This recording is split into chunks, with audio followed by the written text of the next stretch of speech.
Hola, ¿qué tal? Yo soy Omar Ojeda y soy psicólogo. Una vez más te doy la bienvenida a un nuevo video y agradezco todo el apoyo que le has dado a este proyecto y el tiempo que dedicas a visualizar mi contenido. Espero que en este espacio encuentres herramientas que aporten valor en tu día a día y mejoren tu calidad de vida. En el video anterior hablamos acerca de cómo se ha difundido en últimos tiempos la llamada positividad tóxica. Este fenómeno ha tenido un auge de la mano de varios personajes, principalmente en redes sociales. Muchos de ellos autodenominados terapeutas de una forma errónea y apócrifa, es decir, sin las credenciales necesarias, o coaches, término tan de moda hoy en día. Sin embargo, es muy importante resaltar que además de los riesgos ya abordados de esta positividad tóxica, las actividades de estas personas plantean serios dilemas éticos y resultados nocivos que es muy importante visibilizar para evitar malas prácticas que puedan dañar, ya sea a personas que buscan un acompañamiento terapéutico o que se encuentran en un estado emocional vulnerable. Hoy te daré algunos tips para que sepas cómo identificar a estas personas manipuladoras y también para que sepas distinguirlos de entre los verdaderos profesionales. Así que vamos a verlo.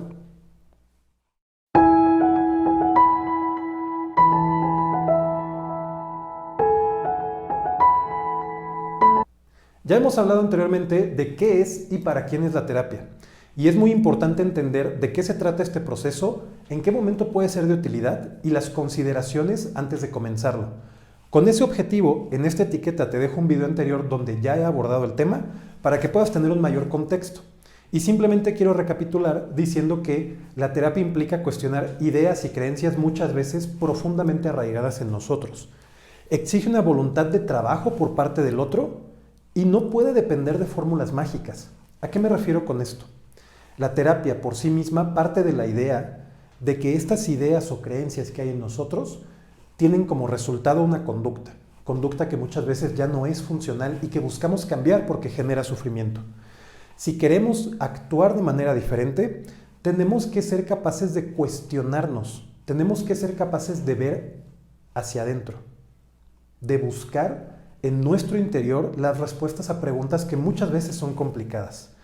Exige la voluntad de trabajo. No podemos depositar la responsabilidad en uno solo de los lados. Es decir, no puede ser totalmente responsabilidad del cliente cambiar y no puede ser tampoco totalmente responsabilidad del terapeuta lograr que el otro cambie.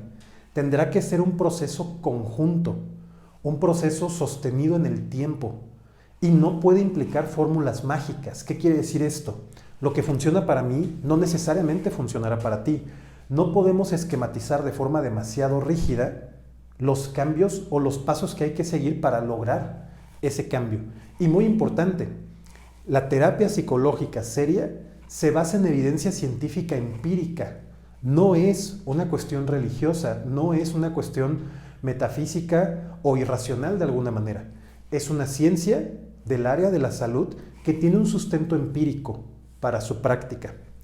Ahora, ¿por qué en últimos tiempos se ha dado la explosión de este tipo de personas, de este tipo de movimientos y de esta mentalidad? Muy sencillo, porque la gran mayoría de nosotros no quiere enfrentar estos retos. Hacer esto que te acabo de comentar implica salir de nuestra zona de confort, implica generar un compromiso, implica ser capaces de automotivarnos a perseguir algo que no será fácil conseguir, implica ser capaces de desarraigarnos o de salir de la repetición de ciertas cosas que quizás en este momento ya no son benéficas para nosotros. Aquella persona que no esté dispuesta a cuestionarse, que no esté dispuesta a hacer cosas diferentes y que quiera resultados inmediatos, se verá lógicamente frustrada por la terapia.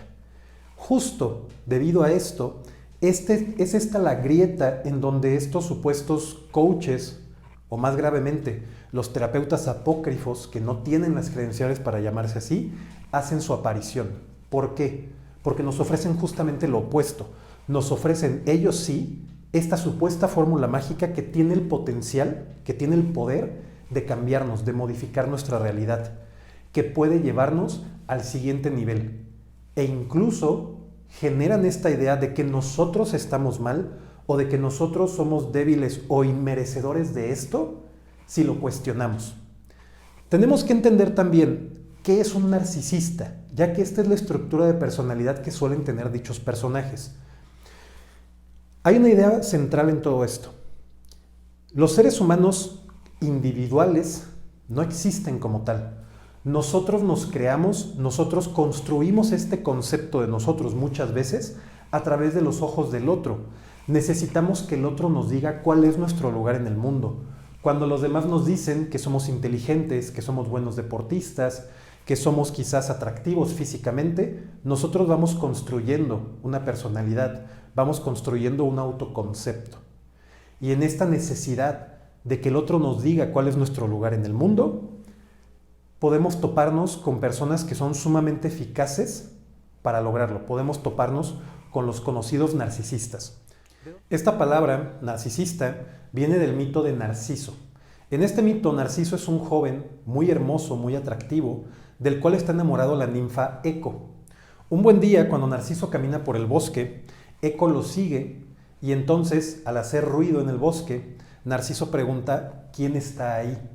Eco, que había sido maldecida por otra diosa, puede únicamente repetir las últimas palabras de los demás. Así que le responde Narciso, ahí, ahí, ahí.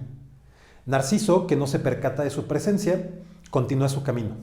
En un momento dado, Eco se aparece, trata de abrazarle, trata de besarle, y Narciso soberbiamente la rechaza. En su tristeza, Eco se refugia en una cueva en donde muere hasta que queda únicamente su voz. De ahí surge la palabra o el concepto del eco.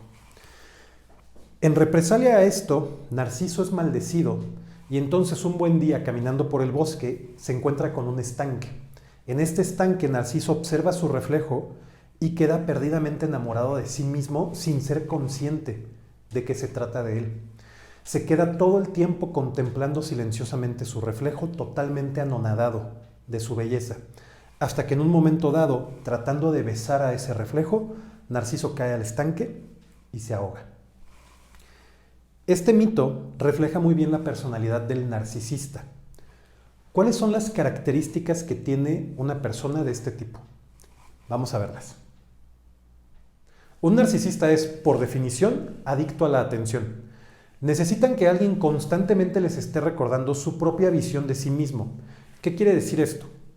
El narcisista necesita que la otra persona valide su autoconcepto, lo que piensa de su propia persona.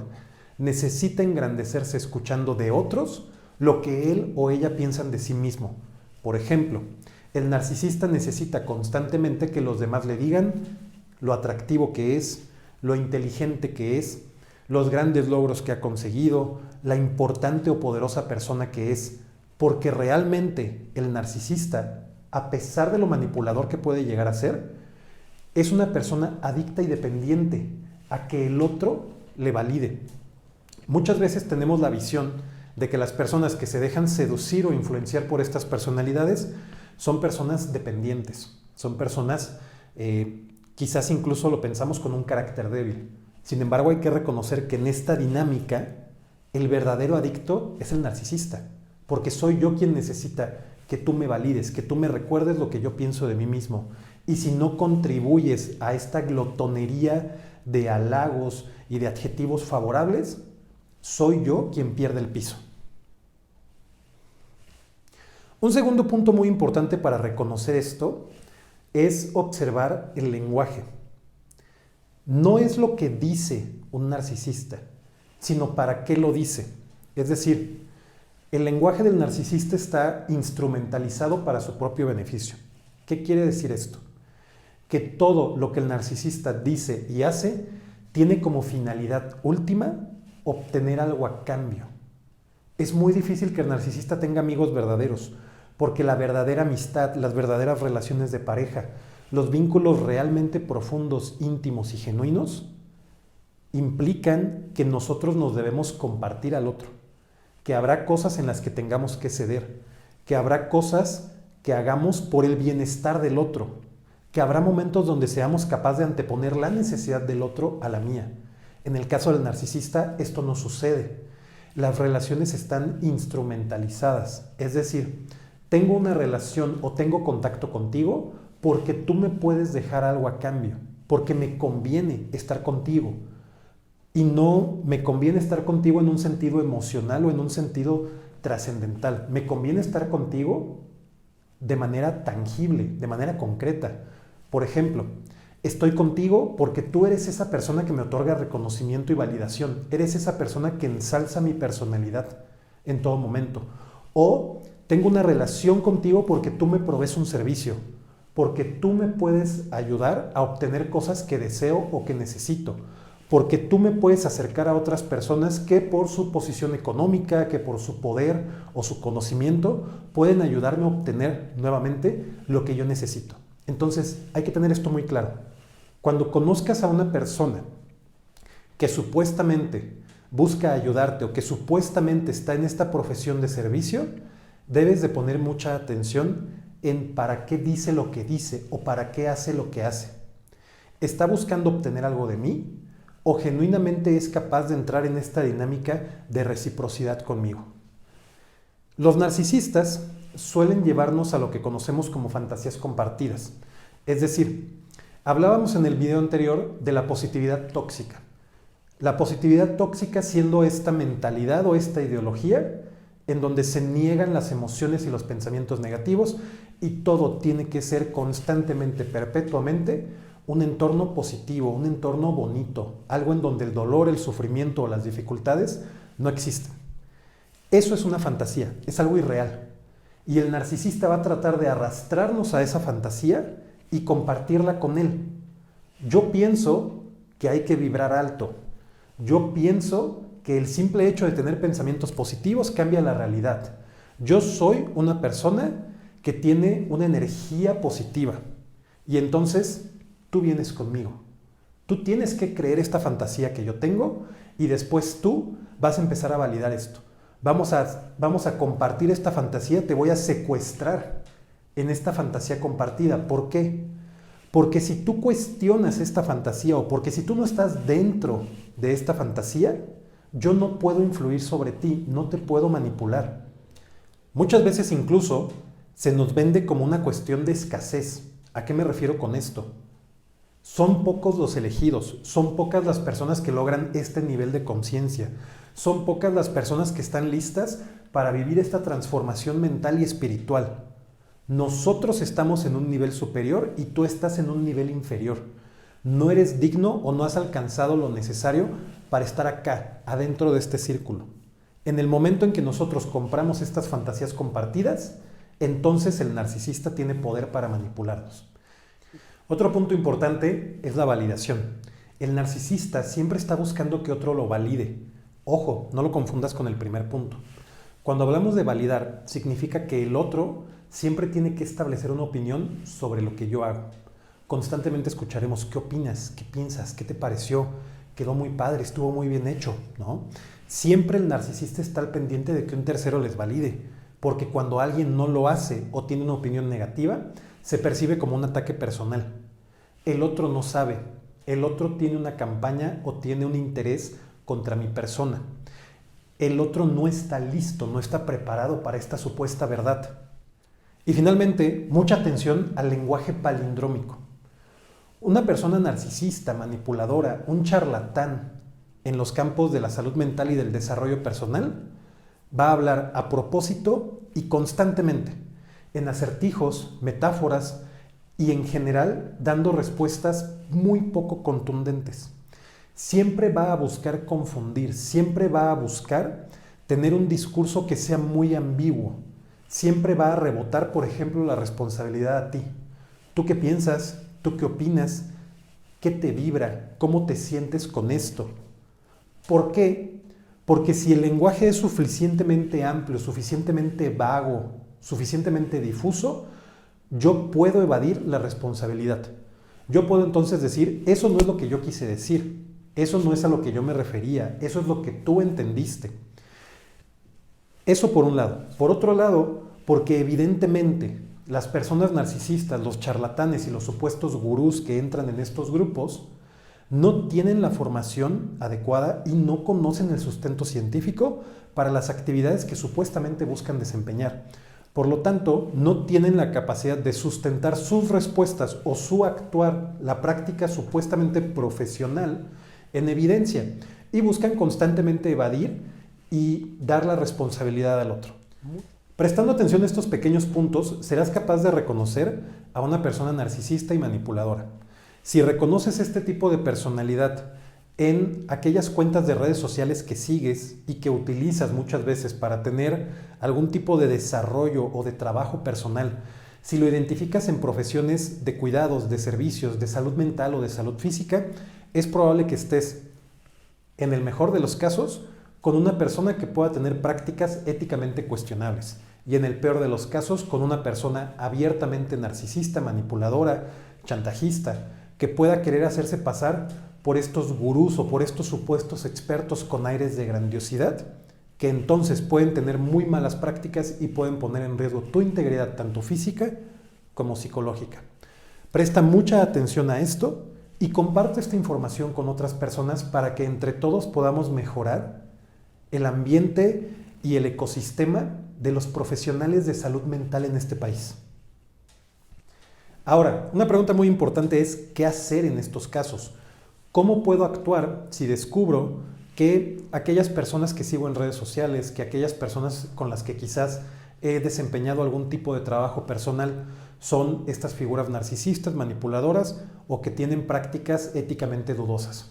Bueno, el primer punto, indispensable, corto y conciso es abandónalos.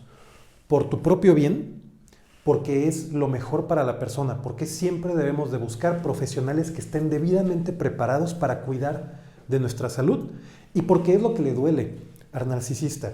Tenemos que ser capaces de vencer nuestro propio morbo y curiosidad y dejar de seguir a este tipo de personajes en redes sociales.